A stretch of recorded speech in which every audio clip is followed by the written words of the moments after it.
Assalamualaikum warahmatullahi wabarakatuh. Bagaimana kabar kalian anak-anakku tersayang? Semoga kalian sekeluarga selalu diberikan kesehatan. Nah anak-anak, kita bertemu lagi dalam pembelajaran daring pada semester genap ini. Dikarenakan pandemi COVID-19 masih terus berlangsung. Tetapi jangan patah semangat, kita harus tetap belajar ya anak-anak ya. Baiklah anak-anak, sebelum kita memulai pelajaran sebaiknya kita berdoa dulu. Kemudian saya harap kalian bisa menyanyikan lagu nasional yaitu Indonesia Raya. Itu merupakan salah satu wujud dari pembiasaan penguatan pendidikan karakter di sekolah kita. Nah, marilah kita lakukan. Berdoa dulu ya. Setelah itu menyanyikan lagu Indonesia Raya. Nah anak-anak, kita akan membahas tentang tema 6 yaitu panas dan perpindahannya. Subtema 1 pembelajaran 1 untuk mata pelajaran bahasa Indonesia yaitu tentang teks eksplanasi dan IPA tentang suhu dan kalor. Simak penjelasan pada video pembelajaran berikut ini.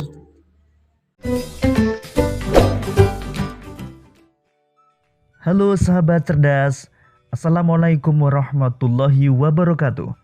Pada kesempatan kali ini, kita akan belajar pada tema 6, panas dan perpindahannya, subtema 1, suhu dan kalor, dan kita sampai pada pembelajaran pertama. Sahabat cerdas, sebelum kita mulai pembelajaran kita, jangan lupa untuk berdoa terlebih dahulu.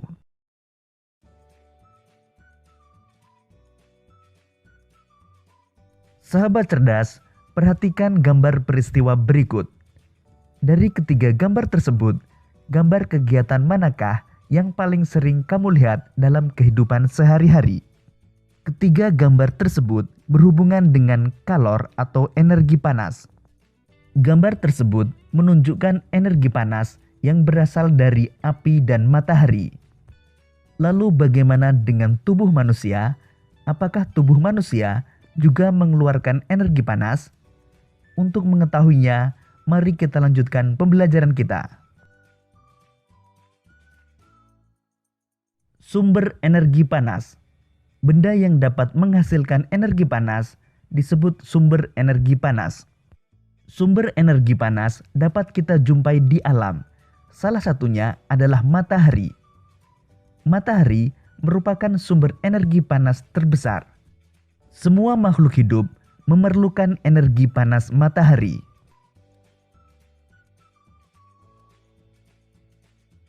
Energi panas matahari membantu proses pembuatan makanan pada tumbuhan yang disebut sebagai proses fotosintesis. Makanan yang dihasilkan dari hasil fotosintesis menjadi sumber energi bagi makhluk hidup lainnya, termasuk manusia.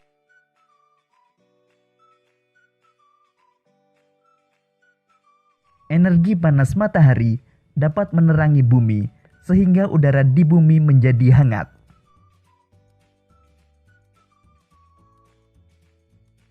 Dalam kehidupan sehari-hari, energi panas matahari dimanfaatkan dalam berbagai kegiatan manusia. Misalnya untuk mengeringkan padi setelah dipanen, mengeringkan garam atau menguapkan air pada proses pembuatan garam, mengeringkan ikan asin, dan untuk mengeringkan pakaian yang basah. Sahabat cerdas, coba lakukan 2 kegiatan berikut. Pertama, gosokkan kedua tanganmu selama 1 menit. Apakah kamu merasakan panas pada kedua tanganmu? Selanjutnya, ambillah sebuah mistar plastik, kemudian gosok-gosokkanlah pada kain yang kering selama 2 menit. Lalu sentuhlah permukaan mistar plastik itu. Apakah kamu juga merasakan panas pada mistar plastik itu? Sahabat cerdas, energi panas dapat dihasilkan ketika terjadi gesekan antara 2 benda. Pada kegiatan tersebut, gesekan antara kedua telapak tanganmu dan gesekan antara mistar dan kain dapat menimbulkan energi panas. Selain matahari dan gesekan antara 2 benda, energi panas juga dapat diperoleh dari api. Pada zaman dahulu, orang mendapatkan api dengan cara menggosokkan 2 buah batu yang kering sampai keluar percikan api. Selain itu, nenek moyang kita juga menggunakan 2 kayu kering yang digosokkan untuk menghasilkan api. Ternyata, gesekan 2 benda antara 2 batu kering dan gesekan antara 2 kayu kering dapat menghasilkan energi panas berupa api. Saat ini, api mudah dihasilkan dari korek api dan kompor.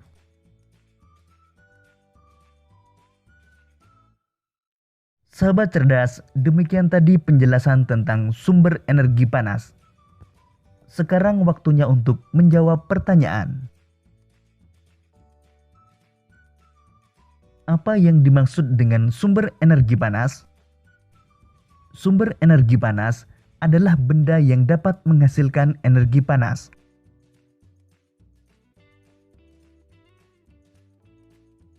Sebutkan paling sedikit 2 sumber energi panas yang kamu ketahui. Matahari dan api adalah contoh sumber energi panas.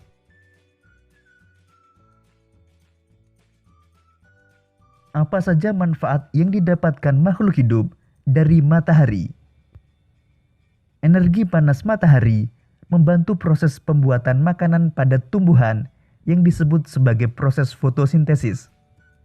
Matahari juga membantu manusia seperti mengeringkan padi setelah dipanen, mengeringkan garam, mengeringkan ikan asin, bahkan untuk mengeringkan pakaian yang basah.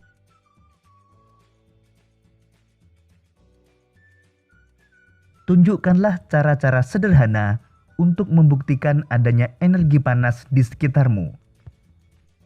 Cara sederhana untuk membuktikan adanya energi panas di antaranya menggosokkan kedua tangan selama 1 menit dan menggosok mister plastik pada kain yang kering selama 2 menit.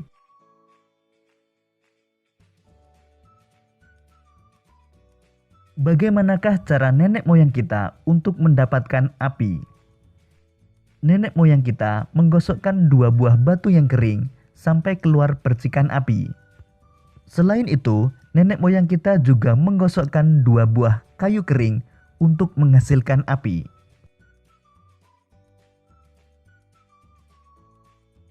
Mengapa api sangat penting dalam kehidupan manusia? Api sangat penting dalam kehidupan manusia karena api dapat digunakan untuk memasak, menjadi pengganti lampu, dijadikan api unggun untuk menghangatkan tubuh, dan lain-lain. Sahabat cerdas, coba amatilah kegiatanmu pada hari ini. Sumber energi panas apa saja yang kamu gunakan? Kemudian kamu dapat menuliskannya seperti pada tabel berikut ini. Tabel pemanfaatan sumber energi panas. Kegiatan pertama, menanak nasi.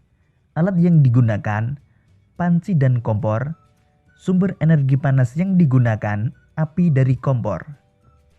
Masih kegiatan menanak nasi, alat yang digunakan, alat penanak nasi elektrik. Sumber energi panas yang digunakan, listrik. Kegiatan kedua, menjemur pakaian. Alat yang digunakan, rak jemuran pakaian. Sumber energi panas yang digunakan, sinar matahari. Kegiatan ketiga, menyetrika pakaian. Alat yang digunakan, setrika listrik.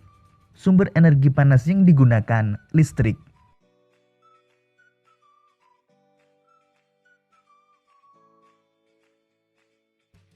Demikian tadi sahabat cerdas, pembelajaran kita pada tema 6, subtema 1 dan pembelajaran pertama.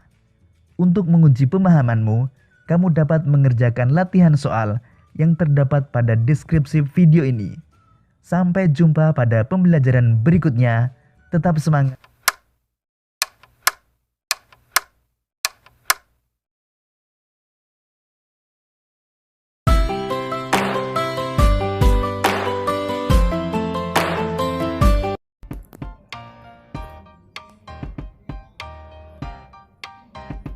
Hari ini kita ke tema 6. Assalamualaikum warahmatullahi wabarakatuh.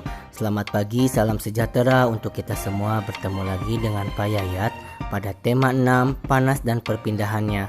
Subtema 1, suhu dan kalor, muatan bahasa Indonesia.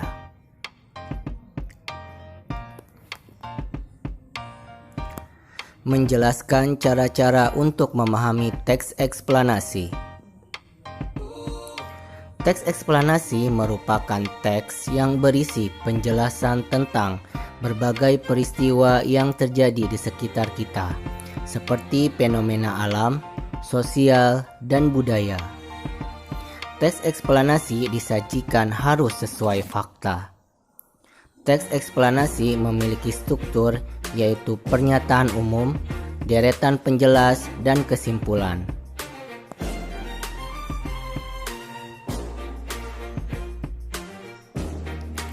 Menentukan kata-kata kunci.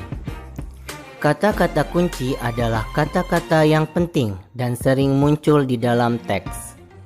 Kata kunci biasanya terdapat dalam judul dan isi teks.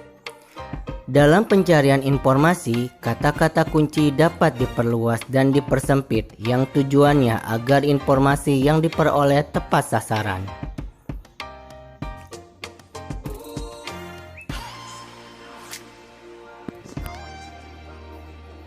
2. Menjawab pertanyaan-pertanyaan yang berkaitan dengan teks. Informasi penting dari teks dapat ditemukan dengan menjawab pokok-pokok pertanyaan. Kata tanya yang digunakan antara lain kata tanya apa, kapan, di mana, siapa, mengapa, dan bagaimana.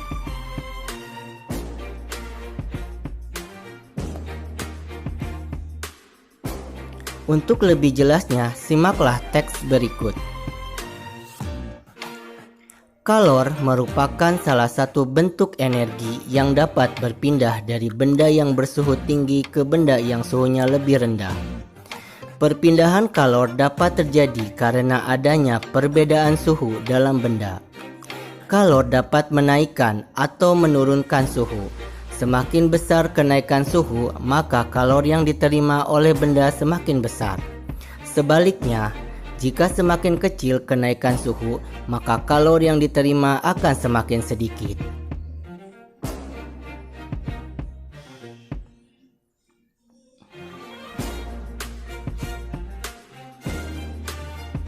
Berdasarkan teks tersebut, ada kata-kata yang sering diulang, yaitu kalor dan suhu. Teks eksplanasi tersebut juga dapat dipahami dengan cara menjawab pertanyaan. Contohnya, apa yang dimaksud dengan kalor? Jawabannya, kalor merupakan salah satu bentuk energi yang dapat berpindah dari benda yang bersuhu tinggi ke benda yang bersuhu lebih rendah. Kapan kalor dapat berpindah? Jawabannya, kalor dapat berpindah ketika terjadi kenaikan suhu dalam benda.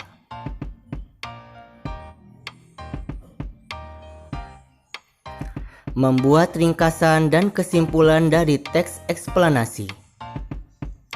Berikut yang perlu diperhatikan dalam membuat ringkasan. 1. Bacalah teks dengan seksama. 2. Catatlah gagasan utama dari setiap paragraf. 3. Ubahlah gagasan utama menjadi kalimat efektif. 4. Rangkailah kalimat-kalimat tersebut sehingga menjadi paragraf yang padu. 5. Pastikan menggunakan kosakata baku dan ejaan yang sesuai pedoman umum ejaan bahasa Indonesia.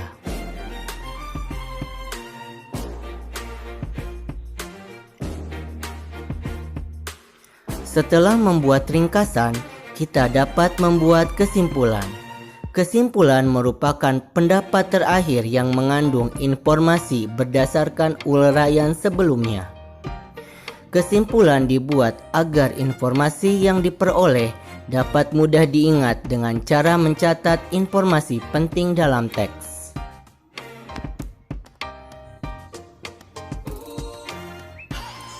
Simaklah teks berikut. Pernahkah kamu merasakan panas tubuhmu? Tentu kamu pernah meletakkan tangan di kening ketika sedang demam. Dalam kehidupan sehari-hari, ukuran derajat panas atau dinginnya suatu benda atau ruang dikenal dengan istilah suhu. Permukaan tangan kita tidak dapat mengukur suhu secara akurat.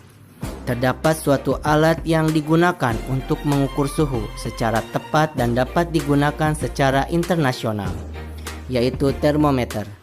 Termometer memiliki suatu standar antara lain Celsius, Reaumur, Fahrenheit, dan Kelvin. Dalam kehidupan sehari-hari, kita biasanya menggunakan termometer dengan satuan Celsius.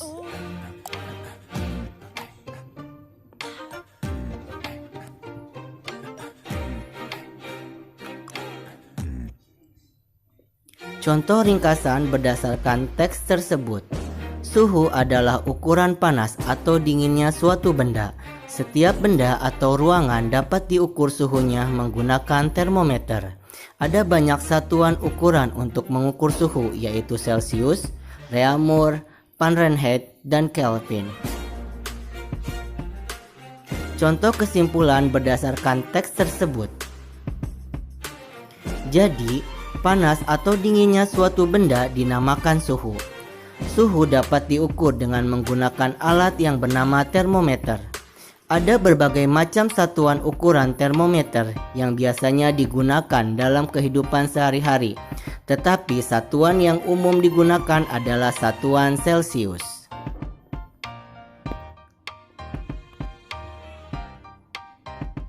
Membuat kesimpulan dari teks eksplanasi.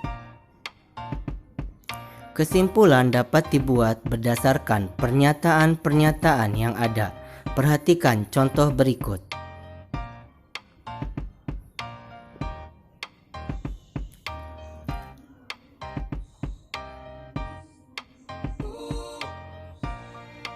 Kesimpulan dari dua pernyataan. Pernyataan 1. Panas dapat memengaruhi perubahan suhu benda. Pernyataan 2. Panas dapat memengaruhi perubahan wujud benda. Kesimpulan. Panas dapat memengaruhi perubahan suhu dan wujud benda.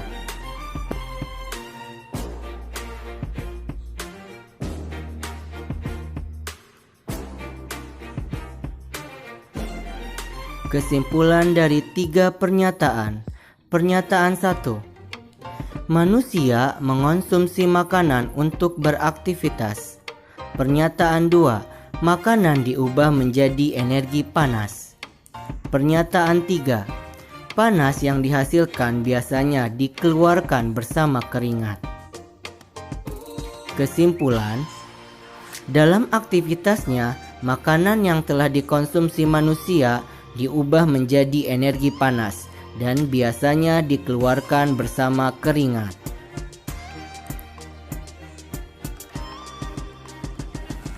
Menjelaskan teks eksplanasi menggunakan peta pikiran. Konsep teks eksplanasi dapat dijelaskan menggunakan peta pikiran. Peta pikiran merupakan suatu cara mencatat yang kreatif, efektif, dan secara harfiah dapat memetakan pikiran-pikiran kita.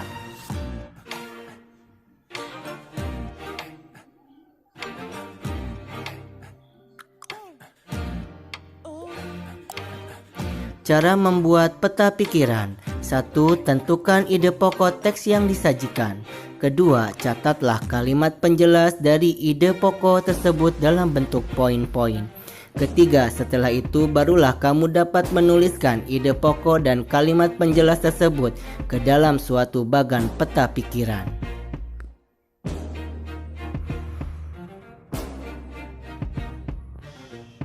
Simaklah teks berikut ini. Pengaruh negatif interaksi manusia dengan lingkungan alam. Manusia dan lingkungan alam saling berkaitan.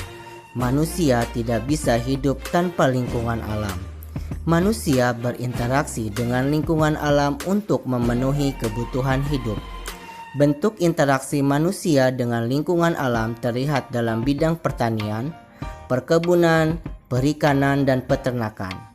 Interaksi manusia dengan alam tidak semua berdampak baik bagi lingkungan. Banyak perilaku manusia yang justru merusak lingkungan. Misalnya, membuang sampah di sungai dan laut akan menyebabkan makhluk hidup di dalamnya terganggu.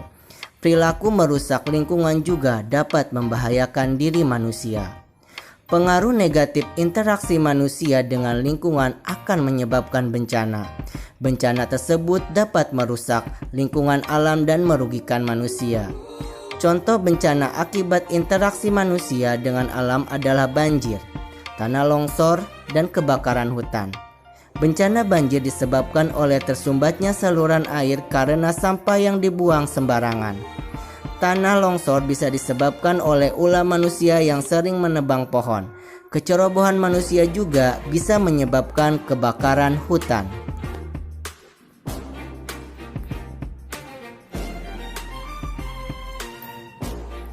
Contoh peta pikiran berdasarkan teks. Pengaruh negatif interaksi manusia lingkungan alam. Gagasan pokok paragraf pertama. Interaksi manusia dengan lingkungan alam. Gagasan pokok paragraf kedua. Dampak buruk interaksi manusia dengan alam. Gagasan pokok paragraf ketiga. Bencana yang terjadi akibat pengaruh negatif interaksi manusia dengan lingkungan. Kata kunci. Yang pertama, interaksi manusia dan lingkungan alam. Kedua, saling berkaitan. Kata kunci. 1. Dampak buruk. Yang kedua, interaksi manusia dan lingkungan alam. Kata kunci. Yang pertama, pengaruh negatif. Yang kedua, interaksi manusia dan lingkungan alam.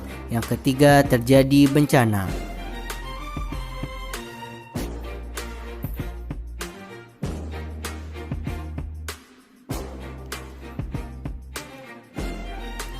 Menuliskan kembali informasi dari teks eksplanasi. Langkah-langkah dalam menuliskan kembali informasi teks. 1. Perhatikan judul dan tema dalam teks. 2. Tentukan gagasan pokok setiap paragraf dalam teks. Ketiga, kembangkan gagasan pokok menjadi sebuah cerita yang padu menggunakan bahasamu sendiri. Yang keempat, saat menuliskan kembali, perhatikan keruntutan informasi yang kamu peroleh.